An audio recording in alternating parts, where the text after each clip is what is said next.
और सनातन धर्म में जो भी होता है सब धर्म का कार्य होता है। सनातन धर्म जो बनाया गया है वो सिर्फ धर्म के लिए ही, इसीलिए सनातन है।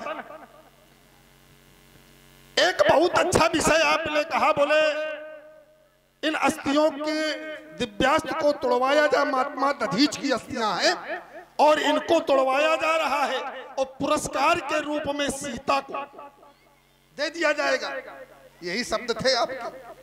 लेकिन सीता पुरस्कार रूप में नहीं है। पुरस्कार क्या है? पुरस्कार है त्रिभुवन जय समेत वैदेही। पहले क्या है? त्रिभुवन जय, त्रिभुवन की जय, कुंवर मनोहर विजय बड़ कीरत अति कमनीय, ये पुरस्कार है। कन्या पुरस्कार नहीं है। कन्या का तो पाणिग्रह संस्कार है। जब धनुष तोड़ने वाला धनुष को तोड़ देगा उसको ये पुरस्कार मिलेगा और साथ में वैदेही भी समर्पित की जाए, तो ये पुरस्कार नहीं है। सनातन धर्मावलंबियों की बात कर रहे थे आप, सनातन धर्म की बात कर रहे थे।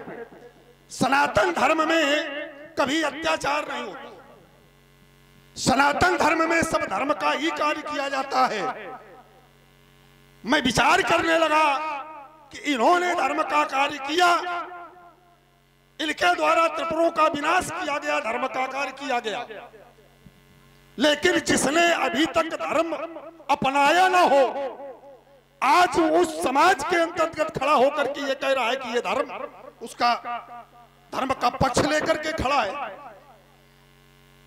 जिसने अभी तक धर्म को अपने ऊपर धारण न किया हो, धर्म का निर्वाह न किया हो, वो आज खड़ा होकर के इस समाज में ये उपदेश दे रहा है कि ये धर्म है, तो आज धर्म का पक्ष क्यों?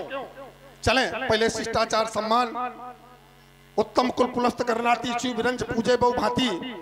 जिस समय ध्यान जाता है इनकी ओर तो विचार करता हूं कि आज मिथिला समाज के अंतर्गत रावण नाम वीर बरबंडा, ऐसे श्रेष्ठ वीर का शुभागमन मिथिला के अंतर्गत हो गया। पुनः मेरा ध्यान अपनी ओर गया तो ग्रंथकार ने इनके समकोट में हमें रख दिया गया, क्योंकि भट्टों की 4 कोटियां हैं, भट्ट, सुभट्ट, उद्भट और महाभट्ट। तो जिस समय मैंने ग्रंथों में पाया तो रावण बाण महाभट्ट भारे हमको इनकी समकोट में रख दिया गया। तो एक सिद्धांत मिला इन ग्रंथों से कि वीर वीरेण पूजते, एक वीर को दूसरे वीर की पूजा करनी चाहिए। इस आश्रय को लेते हुए, इस उपदेश को लेते हुए, ग्रंथकारों के विचारों को लेते हुए, गुरुजनों के आशीर्वाद को लेते हुए, माता पिता के आशीर्वाद को लेते हुए, रक्ष संस्कृत के अधिष्ठाता राक्षसेन, पुलस्त कुल के कुलदीपक, माँ के किसी की गोद के प्रसून, लंका के सम्राट, या यूं कहूं लंका के भगवान, इस मिथिला की पावन भूमि पर, इस मिथिला की दिव्यमयी भूमि पर, इस मिथिला की सांस्कृतमयी भूमि पर, इस मिथिला की सनातनी भूमि पर, इस मिथिला की धर्ममयी भूमि पर आपका कोट कोट स्वागत है, कोट कोट वंदन है, कोट कोट अभिनंदन है।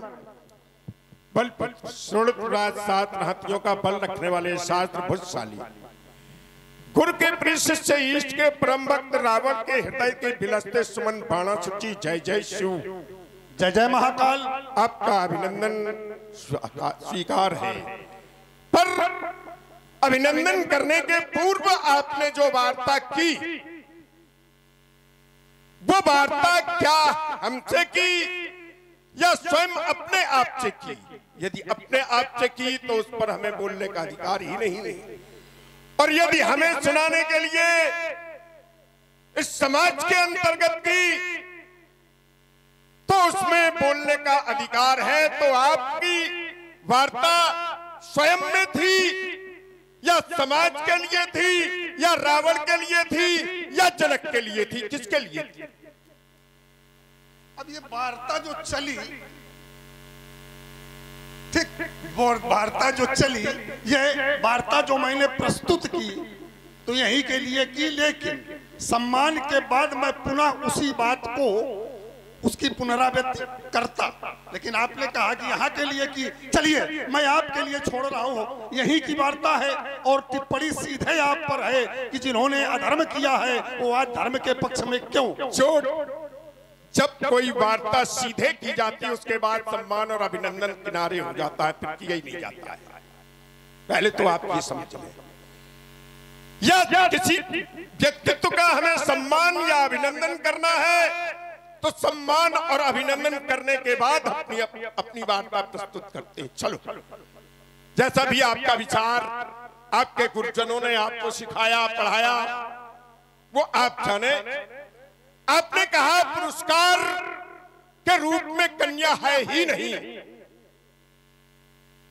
और आपने कुछ शब्दों में बताया भी, त्रिभुवन जय समेत वैदेही ये पुरस्कार है।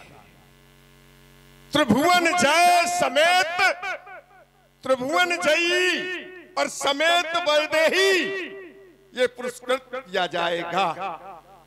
आप की वार्ता है, हमारी नहीं है। जब त्रिभुवन जयी घोषित होगा और वैदेही समेत होगा तो वैदेही कन्या ही है वैदेही, और वैदेही कोई दूसरी है क्या?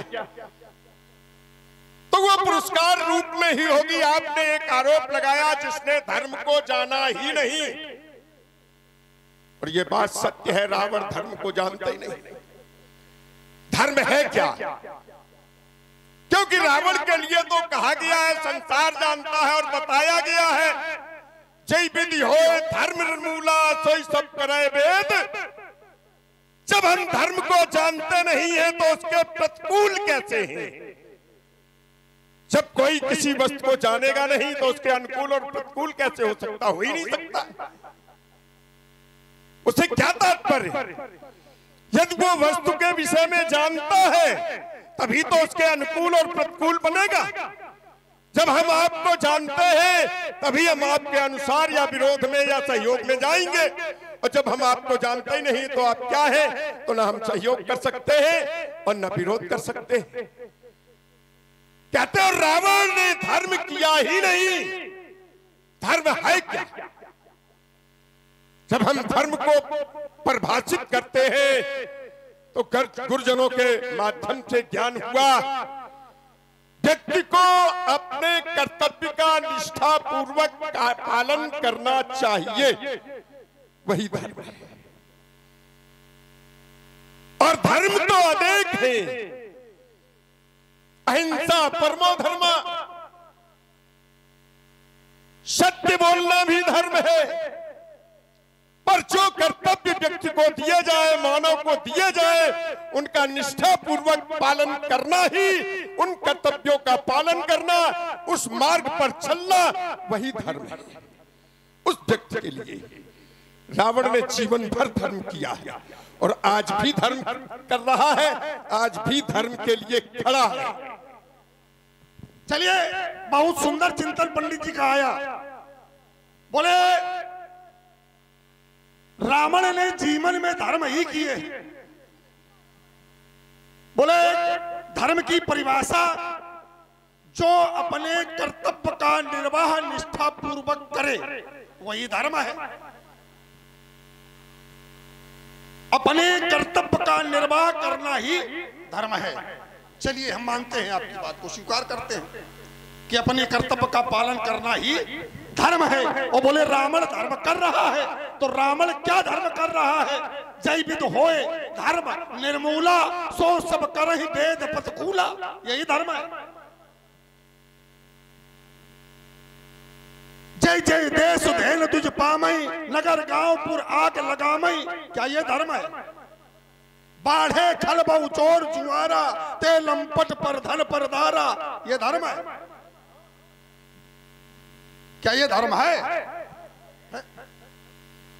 तुझ भोजन मखोम सराधा, तिल कह जाए करो तुम बाधा, सुधा छीन बलहीन सुर, सही जय मिल है आए, तब मारियों की छाड़ियों भली भांत अपना है। क्या ये बीच में नहीं, ये धर्म है? अपने क्रम में बोलना, यही धर्म है। चलिए, अब आप कह रहे हो कि हमारे लिए ये धर्म है, लेकिन ये मिथिला वासियों के लिए ये धर्म नहीं है। राजा जनक के लिए ये धर्म नहीं है। आपने कहा एक धर्म है अहिंसा परमो धर्मा, अहिंसा परमो धर्मा। बोले एक धर्म ये भी है, बोले अहिंसा परमो धर्मा। लेकिन धर्म हिंसा तथैवचा ये भी तो है। अगर धर्म के लिए, किसी के प्राण बचाने के लिए या किसी के कार्य को सिद्ध करने के लिए अधर्म भी कर दिया जाए तो वो धर्म है। और यहां हो क्या रहा है? कन्या का पाणी करे संस्कार धर्म है। तो जब धर्म है तो इन पर खंडन की प्रतिज्ञा हो गई राजा जनक, तो कोई अनुचित नहीं। दूसरी बात आपने कहा, बोले सीता भी तो पुरस्कार है। तो हमने ये कहा था कि त्रिभुवन जय समेत धनुष तोड़ने वाले को क्या मिलेगा? त्रिभुवन जय। तो जब त्रिभुवन की जय मिलेगी तभी तो वैदेही समर्पित की जाएगी। नहीं घुमाते नहीं है, हम घुमा नहीं रहे, सीधे हटा दे ना उससे। किसको हटा दे? किसको? त्रिभुवन जय समेत वैदेही। वही बात आप कर रहे हैं। अरे तुम्हारी बात है, हमारी बात है, हम कह रहे हैं ना। त्रिभुवन जय के बाद वैदेही समर्पित। जब त्रिभुवन की जय मिल जाएगी तब वैदेही समर्पित की जाएगी। अर्थ करो पूरी अर्धाली का भैया नहीं, अपने क्रम में सब कुछ बोल लेना, तुम छोड़ना नहीं। जब दूसरी बात हमने कही थी कि पुरस्कार है क्या? कुंवर मनोहर विजय बड़ कीरत अति कमनीय, ये है पुरस्कार। जब ये पुरस्कार मिलेगा, जो धनुष तोड़ेगा उसको ये पुरस्कार मिलेगा, तब वैदेही समर्पित की जाएगी। पता नहीं कहां विचार करते हो और कह रहे हो कि नहीं ऐसा नहीं ऐसा है। भाई त्रिभुवन की जय तो पहले है। जब त्रिभुवन की जय पहले है उस पर आपका चिंतन नहीं कि हमने कहा ये पुरस्कार रखे गए हैं, कुंवर मनोहर विजय बड़ कीरत यति कमनीय और त्रिभुवन जय, तो ये पुरस्कार है। तो जब ये पुरस्कार है तो जब ये धनुष टूटेगा, क्यों? सोई पुरारी को दंड कठोरा, राज समाज आज जोई तोड़ा, और जो तोड़ेगा उसको ये मिलेगा, तब वैदेही दी जाएगी, क्योंकि वैदेही के लिए ही प्रतिज्ञा है। महाराज क्रम खत्म हो गया। कुंवर मनोहर, कुंवरी कौन है? किसको कहा गया कुंवर? क्या अलग है? मनोहर क्या अलग है? कमनी क्या अलग है? तो उस कन्या के लिए हमसे कह रहे हो अर्थ करो। हम अर्थ करने नहीं जानते, हम निशाचर हैं, राक्षस हैं, हम क्या जाने? आपसे विद्वान हम है नहीं। लेकिन कुंवर कन्या को कहा गया है, कमनी कन्या के लिए कहा गया है, मनोहर कन्या है। ये अलग नहीं है कि ये पुरस्कार के रूप में ये अलग से दिए जाएंगे। ये कन्या में समाहित है और कन्या के लिए कहा गया है। और आप बता रहे हो अर्थ कर लो, हम अर्थ काहे को करें? त्रिभुवन जय समेत, त्रिभुवन जय समेत माने त्रिभुवन जय के साथ में। अरे दी तो पहले ही जाएगी, बाद में जाएगी वैदेही, लेकिन हर तो साथ है में। समेत माने साथ, त्रिभुवन जय के साथ में वैदेही सहित, त्रिभुवन जय सहे और वैदेही सहित त्रिभुवन जय उसे घोषित कर दिया जाएगा और कन्या दे दी जाएगी। हेलो दोनों रावण जी और बाणासुर सुंदर वीर रस से प्रभावित होकर के मेरी तरफ से 51 मुद्राएं प्रदत्त हैं और वीर रस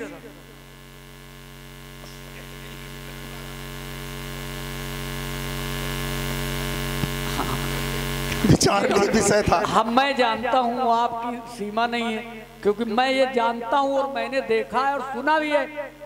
रावण बाणासुर का ही अभिनय आपका एक एक दिन का होता, रात कराया गया है, तो ये तुम जानते हैं। वीर रस का एक जरा सी पुष्टि और रह गई है। बिल्कुल बिल्कुल अवश्य। आरोप लगाया गया जय विधि हो धर्म निर्मूला, यही धर्म के लक्षण है। गांवों में आग लगवा देना, मारकाट करना, यही धर्म है। महाराज यही हमें सौंपा गया है। और सौंपने वाले से पूछो जाके ये काहे को हो निशाचर जाई तुम मूड सहित परिवार। जब उस कोर्ट में हमें भेज दिया और हम निष्ठा पूर्वक उस कर्तव्य का पालन कर रहे हैं, तभी तो ग्रंथ कहते हैं जय विधि हो धर्म मूला सोई सब करे वेद प्रतिकूला। रावण अत्याचारी है, पापी है, दुराचारी, तभी तो कहते लोग। पर जनक को जो कार्य सौंपा गया, अहिंसा परमो धर्मा, धर्मशील ज्ञानी गुणवंता, तो एक महात्मा से, महात्मा की हड्डियों से बना दिव्यास्त्र उसका खंडन करवाना ये धर्म कहता है? ये तो धर्म में नहीं है। हम हिंसा परमो धर्मा मानते हैं। जनक का है अहिंसा परमो धर्मा, तो उसको अहिंसा पर चलना चाहिए। हर जोर जुर्म की टक्कर में संघर्ष हमारा नारा है। हमसे टकराना तुम जैसों का खेल नहीं, ना को चले चबाना। चलिए पूरा विचार ये आया, इस पर थोड़ा सा चिंतन हम भी कर दें, क्योंकि अनुमति हम ले चुके हैं दीक्षित जी से। थोड़ा सा चिंतन। बोले क्या महात्मा की अस्थियों को तोड़वा देना यही अहिंसा है या अहिंसा है? अहिंसा है नहीं है, हम दोनों हाथ उठा के कह रहे हैं कि नहीं है। लेकिन हमारी आप दूसरी बात पर ध्यान आपने अंकित नहीं किया। हमने क्या कहा था? हमने क्या कहा था कि धर्म के लिए किए गई हिंसा वो अहिंसा है। धर्म हिंसा तथैव च, देखा पूरा करो। अहिंसा परमो धर्मा, धर्म हिंसा तथैव च, देखा पूरा करो। ठीक, तो धर्म के लिए की गई हिंसा भी अहिंसा है। और राजा जनक अगर तोड़वा रहे धर्म के लिए तो कोई अनुचित नहीं कर रहे हैं, क्योंकि इन पर कन्या का पाणिग्रह संस्कार सुनिश्चित है। रहा विवाह चाप आधीना, तो विवाह चाप के अधीन है, तो इनको टूटना ही इनका सर्वोपरि है। क्योंकि जब कोई वस्तु पुरानी हो जाती है तो उसको नहीं रखना चाहिए। ठीक, अस्त्र शस्त्र भोजन भवन ये सब नए होने चाहिए। ठीक भाई, अगर पुराना सेतु हो जाता है तो उसको फिर नया करवाया जाता है, कब टूट जाए कोई भरोसा नहीं। ठीक, तो पुरानी वस्तु को नष्ट करवाना ही उचित है। अगर पुरानी को नष्ट नहीं करवाया जाएगा तो नए का निर्माण भी नहीं होगा। और जब जब समस्या आई है तो फिर निदान भी आया है। समस्या है तो निदान है, और निदान है तो फिर समस्या है। तो जब यहाँ निदान हो रहा है तो होने दो। ठीक, आज मानव समाज में आए हो तो मानवता का व्यवहार करो। मिथिलेश जनक भी भाई हैं, इन पर भी तनिक विचार करो। तुम ज्ञानी हो, विज्ञानी हो और हो शंकर के वरदानी। रह गई अगर कन्या कुंवारी, रह गई अगर सीता कुंवारी, तो उतर जाएगा सब पानी। कन्या को वर श्रेष्ठ मिला तो सम्मान तुम्हारा भी होगा, अन्यथा घोर अपमान हमारा और तुम्हारा भी होगा। सीता के संचित अरमानों की तुम अब तक ना बनो काज, है दिग्विजयी लंकाधीश्वर। तुम हृदय संतुलित करो आज, तुम हृदय संतुलित करो आज, तुम हृदय संतुलित करो आज। आपने अनुमति ले ली थी और अनुमति आपको मिल भी गई थी। रावण अनुमति लेता नहीं। रावण का यही एक सिद्धांत है, जो करता है अपने आप करता है, किसी की अनुमति से नहीं। आपने कहा पुरानी वस्तुओं का विनाश करवा देना चाहिए। हाँ, हम भी स्वीकार करते हैं। उन वस्तुओं का विनाश करवा देना चाहिए जिससे हानि हो, चाहे वो पुरानी हो चाहे नहीं। जिनसे हमें हानि पहुंचाई जाए या जो हमारे लिए हानिकारक हो, उनका विनाश करवा देना चाहिए। लेकिन कुछ वस्तुएं ऐसी होती हैं जो ऐतिहासिक के रूप में घर में रखी जाती हैं कि इनसे हमारे बच्चे भी शिक्षा लेंगे। उन्हीं में ये एक महात्मा का त्याग। ये पुराने हो गए हैं तो इनको तोड़वाने का अधिकार नहीं है। आपने कहा मानव, चलो हम मानवता को ही देखे लेते कि मानव कितनी बड़ी मानवता है। मानवता ही सबसे बड़ा धर्म है, और जिसमें मानवता नहीं है वो धर्माचारी नहीं है या वो धर्म को नहीं मानता है। मानवता के आधार पर ये भी हमसे बड़े हैं और आप भी बड़े हैं। हमारे शैव परिवार में सबसे बड़े ये हैं और हमसे बड़े तो ये हैं ही और हमसे बड़े ये भी हैं। रावण ने जीवन में निवेदन नहीं किया पर नहीं, अरे अब मानवता सिखा रहे तो मानवता में निवेदन है। काहे के लिए अब काहे को कह रहा, पहले मानवता का पाठ पढ़ा रहा, अब कह रहा काहे के लिए। तो हम तब मानव नहीं थे, आज तुमने मानवता सिखाई है। तो मानवता का पाठ करते हुए आपके सामने एक निवेदन प्रस्तुत है। मार्ग में अवरोध की ज्वाला जला लेना फिर कभी तुम। आज अजगो प्राण रक्षा है तुझे शिव बोलनी है, पर तुम तो तुले हो ये मानवता मिटाने के लिए। इस सपाहिज अस्त्र से बदला चुकाने के लिए ये प्रतिशोध की ज्वाला जला लेना फिर कभी तुम। आज अजगो प्राण रक्षा हेतु जय शिव बोल। इस क्रांति की तलवार को फिर सजा लेना कभी तुम। अब आगे टिप्पणी नहीं करेंगे, नहीं वार्ता बहुत बढ़ेगी। इस क्रांति की तलवार को फिर सजा लेना कभी तुम। आज मानव धर्म रक्षा है तुम शिव जय बोलनी है। धर्म पद को छोड़कर तुम क्यों अधर्मी बन रहे। क्रोध की विकराल ज्वाला में दशानन जल रहे। शांत हो जाओ दशानन, मन में अब ये सोच करके जानकी यदि रो पड़ेगी। नेत्रों में आंस भर के आंसुओं की धार में 10 बाल तुम बह जाओगे। हाथ मस्तक पर धरे फिर किए पर पछताओगे। इस कार्य का बदला चुका लेना फिर कभी। आज मानव धर्म रक्षा है तो शिव जय बोलनी। चलो कम से कम तुमने स्वीकार तो किया, इस कार्य का बदला चुका लेना फिर कभी तुम। तो तुम्हारी दृष्टि में भी कार्य अच्छा नहीं है। अपना निर्माण करो तुम, जग का निर्माण स्वयं होगा। प्रत्येक पुष्प हो गया सुगंधित सुरमित उद्यान स्वयं होगा, हमारा नहीं। इस मिथिलापुर का सिद्धांत है जो वस्तु जगत की पूजनीय उसकी पूजा करनी होगी, जो वस्तु जगत की रक्षणीय उसकी रक्षा करनी होगी। और किसकी मैया जन्मा नाहर, किसके ने दूध पिलाया, किसकी छाती में चले बाल, किसके शीश नत मड़राई, किसने अपना काल बुलाया। बोलो बोल, बदलो विधान, अन्यथा लंकेश बाण बरसल होगा। आज मैथिली अधिवेशन में नहीं धनुष का खंडन। जो वस्तु जगत की पूजनीय उसकी पूजा करनी होगी, जो वस्तु जगत की रक्षणीय उसकी रक्षा करनी होगी।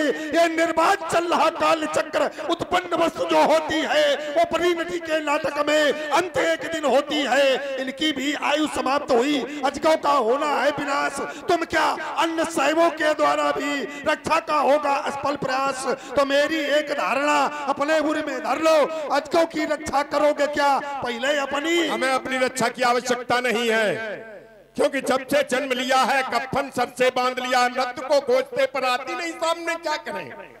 ये रोशन समय आएगा तब आएगी, तब देखा जाएगा। आज तो मेरा समय है, जब तुम्हारे पक्ष में समय खड़ा हो तब तुम दुहाई देना। आज मेरे पक्ष में समय है। ये रण सुंदरियों की सेज नहीं, अगलित खाणों की धार है। वो पैरी जीवित का जिसने सन्मुख ललकारा है।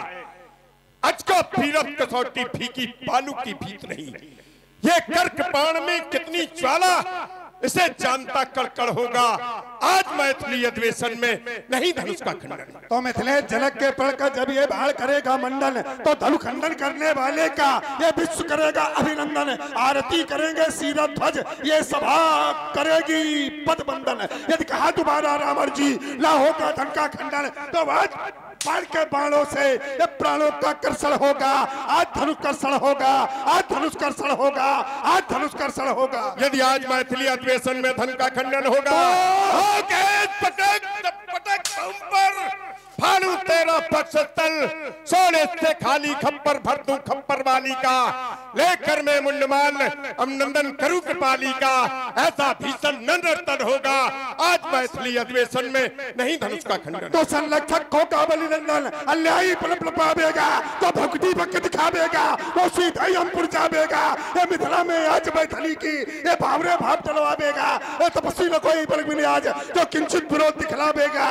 तो कर में होगा धनुष भाई के ये बाणों का वर्षण होगा, आज धनुष कर्षण होगा, आज धनुष कर्षण होगा, आज धनुष कर्षण होगा। आज मैथिली अधिवेशन में नहीं धनुष का खंडन होगा, शंकर का होगा, रौद्र रूप चंडी का भीषण नर्तन होगा। आज मैथिली अधिवेशन में नहीं धनुष का खंडन होगा और विध्वंस करूंगा ये धनुष यज्ञ, शोणित की नदी बहा दूंगा, अपनी विकट हुंकारों से अंबर में आग लगा दूंगा। अजगौ थाती नहीं किसी की, अजगौ विश्व पपौती है, और जिसने दुष्टों का दलन किया उसकी ऐसी ठुकराती है। कहाँ छिपा हुआ नरनाहर, जिसके कर से कर्षण होगा। आज मैथिली अधिवेशन में नहीं धनुष का खंडन। तो 10 मुख तेरे 10 शीशों पर, ये 10 मुख तेरे 10 शीशों पर, ये होगी सुनी कंचन नगरी जब करगिल किताब बहाल करेंगे। ये शोणित की सरताएं निकलेंगी, ये चप्पाड़ों की बौछारें होंगी, ये चारों ओर चमकती रण में तलवारों की धारें होंगी। ये बना रत्न विक्रम पर ये वीरत्व कर्षण होगा, आज धनुष कर्षण होगा, आज धनुष कर्षण होगा, आज धनुष कर्षण होगा। में होगा घोर युद्ध, शूद्रोही मारे जाएंगे, रावण की गौरव गाथा के इतिहास सुनाए जाएंगे। तेरे हाथ में मैं प्राणदान, ओ फल के नाहर, ओ फल के बकरे हो सावधान।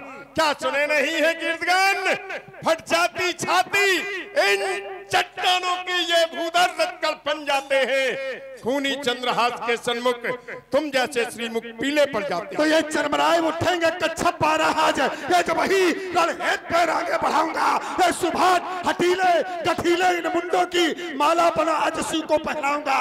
कोपे की चंडी रणपी का धुराज, ये सोपे मसानों के पैर चाक जाएंगे। तुम भी हो जाओगे काल के गाल, लंका निधि मिथिला से भागने के लाले पड़ जाए। अरे मिथिला से भगा दे रावण को, ऐसा जन्मा मैया ने लाल नहीं। और जो रावण से टक्कर ले ले उसकी छाती में इतने बाल नहीं।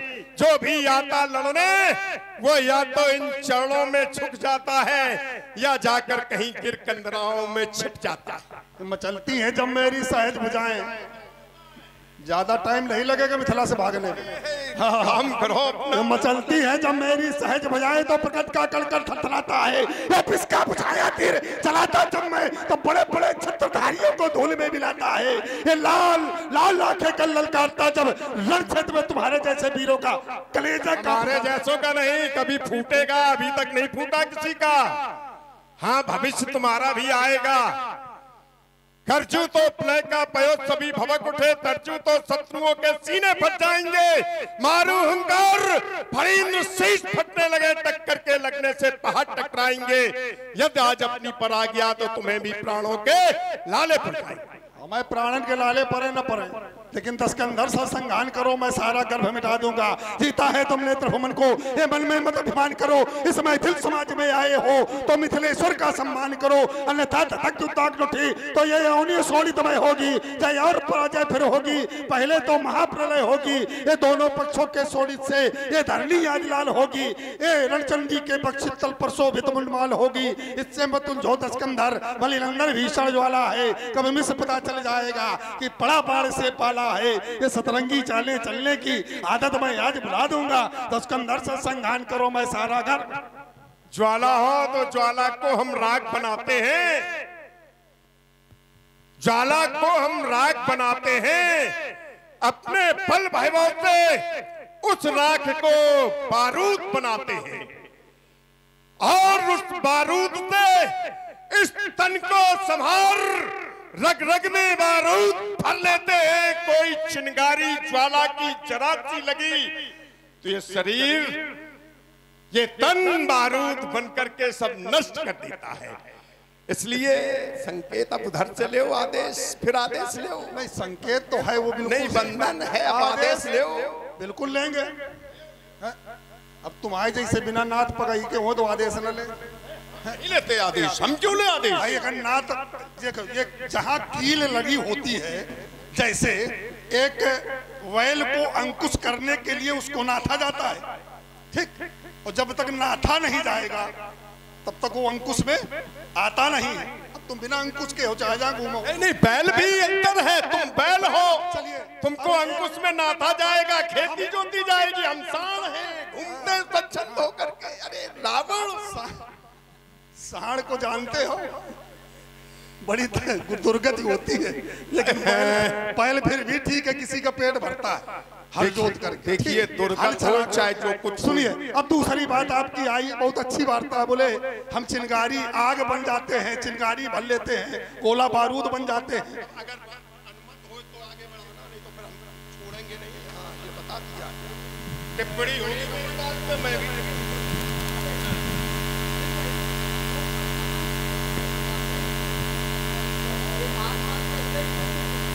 चलिए, बहुत अच्छा। अब ये छोड़ते हैं, चलिए आज हमारी और तुम्हारी वीरता का ये अजगो नहीं परीक्षक होगा। आज हमारी और तुम्हारी वीरता का ये अजगो नहीं परीक्षक होगा, जिस पर मां जगदम्बे का बरदहस्त वही धन का कर्षक होगा। हार जीत क्या चीज, वीरता की पहचान समर है, वीरता की पहचान समर है, सच्चाई पर बिहार कर कभी न हराए नर है, हम व्यर्थ बने अपवाद, यहाँ वाक्य बाणों का कोई मूल्य न होगा। आज हमारी और तुम्हारी वीरता का ये अजगो नहीं परीक्षक होगा। इसलिए मिथिला समाज के अंतर्गत आए हुए नेपालों महिपालों सभी कान खोल करके सुन लें। मेरे जाने के पश्चात कोई ये कहने का दुस्साहस न करे कि रावण और बाणासुर जैसे वीर योद्धा आए और अपनी मौखिक वीरता का प्रदर्शन करके चले गए। नहीं नहीं, जाता हूँ अजगो हुआ खंडित नहीं देख सकता, क्योंकि भगवान शंकर मेरे भी आराध्य हैं। जाता हूँ अजगो हुआ खंडित नहीं देख सकता, होगा धन खंडित संसार इसे जान ले। भक्त को मिलेंगे भगवान इस मिथिला में, शत्रु को मिलेंगे शत्रु, ये विश्व सत्य से मान ले। आया था मिलने मित्रवत नहीं, आया था शत्रुवत, जहाँ बैठा हो वो छब निवेशी विष्णु। कान खोल सुन ले बाण की पुकारिए, आज का युग, आज का युग तो बना है राम रावण युग, आज का युग तो बना है राम रावण युग, पर बनाऊंगा द्वापर में कृष्ण और बाण युग। करता हूं प्रतिज्ञा गुरु शंकर की आन ले, मेरे गुरु को धनुष्य सीता से मां का नाता है। जनक सभा के सभासदों क्षमा करो, अब ये बाण लौट कर जाता है। साथ है, चलो हाँ साथ है, चलिए आनंद आएगा। अभी यहाँ कुछ लोगों ने बचा लिया है, रास्ते में खूब मारकूट करेंगे हम। आ भैया ले लो अपना, अपनी इच्छा पूरी कर लो।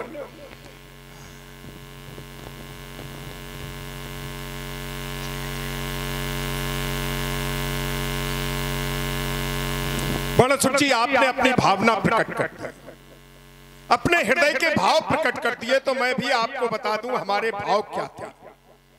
हमारे भी भाव ये है, सीता सुमांग सिंदूर भरे रावण की यही मनौती। अगर उसकी मांग न भरी गई, उसका विवाह नहीं हुआ, तो रावण का जीवन व्यर्थ है। उसी से तो रावण का जीवन है। रहस्य आगे है, सब लोग जानते हैं, पर आपने अपनी भावना प्रकट कर दी। मैं भी कर दूं। जब मिथिला में आया तो मैंने देखा बाणासुर जी पधारे हैं, महान शैव भक्त हैं, पिनाक के पुजारी हैं। अगर ये बैठे रहे और इनका खंडन हो गया तो ये वीरभद्र बन के मिथिला का विनाश कर देंगे। अब मिथिला को बचाना है तो रावण कोई चाल चलो, नहीं तो मिथिला का विनाश निश्चित है। दूसरी एक और मन में कामना उठे, विचार उठे कि इस समाज में दीप दीप के भूपत नाना जो बैठे हैं, इनमें उठाने की सामर्थ्य नहीं, इन्होंने कभी उठाया ही नहीं। ये तो युद्ध में लड़ाई लड़ते रहे, पर उठाने में सामर्थ्य तो ही है। एक बाणासुर जी जिन्होंने सुमेर पर्वत को उठाया, और एक रावण जिसने कैलाश को उठाया। कहीं बाणासुर के मन में यह विचार आ जाए कि विवाह हमको भी करना है, इन पर बल प्रयोग न करने लगे तो हम शैवों की मर्यादा नष्ट हो जाएगी। शैवों की मर्यादा को बचाने के लिए और मिथिला को बचाने के लिए मैंने भी जनक की प्रतिज्ञा पर प्रतिबंध लगा दिया कि देखो आगे क्या होता है। अब मैं समझ गया आपके भाव को, मैं प्रतिबंध हटाए लेता हूं और स्वतंत्र किए देता हूं इस समाज, क्योंकि समाज में क्षमता नहीं है कोई इनको छू भी सके। कोई वीर होगा विशेष, और जब विशेष होगा तो इनको मोक्ष मिलेगा। हम मोक्ष के बाधक नहीं है, इनको मोक्ष मिल जाए, मृत्यु लोक से छुटकारा मिल जाए। रावण भी यही चाहता है, तो हम प्रतिबंध हटाए लेते हैं। एक बार समाज में उपस्थित सभी हमारे बंधु भाव, माताएं बहनें जो भी बैठी हैं, उस नाम का जय घोष बड़े प्रेम से करो। भाई हमारे दोनों हाथ उठा करके करेंगे, इसमें संकोच न करना, क्योंकि यहीं से शक्ति कैलाश तक पहुंचेगी और शिव जी सुनेंगे तो जनक की प्रतिज्ञा पूरी होगी। हमारी माताएं बहनें हाथ उठाएंगी नहीं। देखो एक बात हम कह दें, प्रारंभ से हाथ उठाओ, हाथ उठाओ, हाथ उठाओ। आप विचार करो, यदि एक नारी अपने दोनों हाथ ऐठे उठा करके उठा देगी तो स्थिति क्या होगी? तो माता बहनों कभी भी अपने हाथ न उठाना। कभी कोई कहे कि हाथ उठा करके भगवान कभी प्रसन्न नहीं होता है। माताएं बहनें हाथ जोड़ करके प्रेम से जय घोष करेंगी और हमारे भाई दोनों हाथ उठा करके बोलो भगवान शंकर की हर हर महादेव, हर हर।